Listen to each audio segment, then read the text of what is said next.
രൺവീർ സിംഗിനെ നായകനാക്കി ആദിത്യ ധർ സംവിധാനം ചെയ്ത ദുരന്തർ 500 കോടിക്ക് മുകളിൽ കളക്ഷൻ നേടി മുന്നേറുന്നു.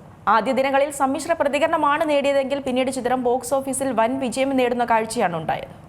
രൺവീർ സിംഗിനെ നായകനാക്കി ആദിത്യ ധർ സംവിധാനം ചെയ്ത മാസ് ആക്ഷൻ ത്രില്ലർ ചിത്രമാണ് ദുരന്തർ. വലിയ പ്രതീക്ഷയോടെ പ്രേക്ഷകർ കാത്തിരുന്ന സിനിമയ്ക്ക് മികച്ച പ്രതികരണമാണ് ലഭിക്കുന്നത്. റിലീസായ ആദ്യ ദിനങ്ങളിൽ തണുപ്പൻ സ്വീകാര്യതയാണ് സിനിമയ്ക്ക് ലഭിച്ചതെങ്കിലും പിന്നീട് കാര്യങ്ങൾ മാറി മറിയുകയായിരുന്നു. ആദ്യ ദിനങ്ങളിൽ സമ്മിശ്ര പ്രതികരണങ്ങളാണ് സിനിമയ്ക്ക് ലഭിച്ചത്. മികച്ച പ്രകടനങ്ങളാൽ സമ്പന്നമാണ് സിനിമയെന്ന് പലരും വിലയിരുത്തിയെങ്കിലും ബോക്സ് ഓഫീസിൽ കാര്യമായ ചലനമുണ്ടാക്കാൻ ദുരന്തറിനായില്ല.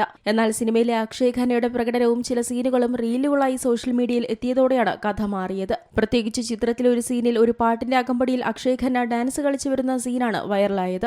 ഈ റീൽ ഹിറ്റായതിന് പിന്നാലെ പതിയെ സിനിമയ്ക്കെത്തുന്ന പ്രേക്ഷകരുടെ എണ്ണം വർദ്ധിക്കാൻ തുടങ്ങി. ഇത് കളക്ഷനിലും പ്രതിഫലിച്ചു. അങ്ങനെ പതിയെ തുടങ്ങിയ സിനിമ ഇപ്പോൾ എങ്ങും നിറഞ്ഞ സദസ്സിൽ പ്രദർശനം തുടരുകയാണ്. നിലവിൽ 500 കോടിക്ക് മുകളിലാണ് സിനിമയുടെ ആഗോള കളക്ഷൻ. ഇതിനിയും കൂടുമെന്ന് തന്നെയാണ് കണക്കുകൂട്ടൽ. ഓവർസീസ് മാർക്കറ്റിലും സിനിമയ്ക്ക് നേട്ടമുണ്ടാക്കാൻ കഴിയുന്നുണ്ട്. സിനിമയുടെ മേക്കിങ്ങിനും രൺവീറിന്റെ പ്രകടനത്തിനും വലിയ കയ്യടികൾ ലഭിക്കുകയാണ്. രൺവീറിന്റെ പക്ക കംബാക്കാണ് ദുരന്തർ എന്നും ഗംഭീര പെർഫോമൻസ് ആണ് നടൻ കാഴ്ചവെക്കുന്നതെന്നും ആരാധകർ സമൂഹമാധ്യമങ്ങളിൽ കുറിക്കുന്നു. സിനിമയിലെ അക്ഷയ് ഖന്നയുടെ പ്രകടനത്തിനും വലിയ സ്വീകാര്യതയാണ് ലഭിക്കുന്നത്. അതേസമയം ചിത്രത്തിലെ സാറാ അർജുനുമായുള്ള രൺവീറിന്റെ റൊമാൻസ് രംഗങ്ങൾക്ക് ട്രെയിലർ പുറത്തിറങ്ങിയ സമയം മുതൽ വിമർശനങ്ങൾ ഏറ്റുവാങ്ങേണ്ടിയിരുന്നു. 40 വയസ്സുള്ള രൺവീറിന്റെ നായികയായി 20 വയസ്സുള്ള സാറയെ എന്തിന് കാസ്റ്റ് ചെയ്തുവെന്നാണ് പലരും സോഷ്യൽ മീഡിയയിൽ കുറിച്ചത്. 280 കോടിയാണ് സിനിമയുടെ budget. Jio studios, B62 studios എന്നിവർ ചേർന്ന് നിർമ്മിക്കുന്ന ചിത്രത്തിൽ സഞ്ജയ് ദത്ത്, അക്ഷയ് ഖന്ന, ആർ മാധവൻ, അർജുൻ രാംപാൽ എന്നിവരാണ് മറ്റു കേന്ദ്ര കഥാപാത്രങ്ങളെ അവതരിപ്പിച്ചിരിക്കുന്നത്. ഉറീദി സർജിക്കൽ സ്ട്രൈക്ക് എന്ന ചിത്രത്തിലൂടെ ശ്രദ്ധ നേടിയ സംവിധായകനാണ് ആദിത്യ ധർ.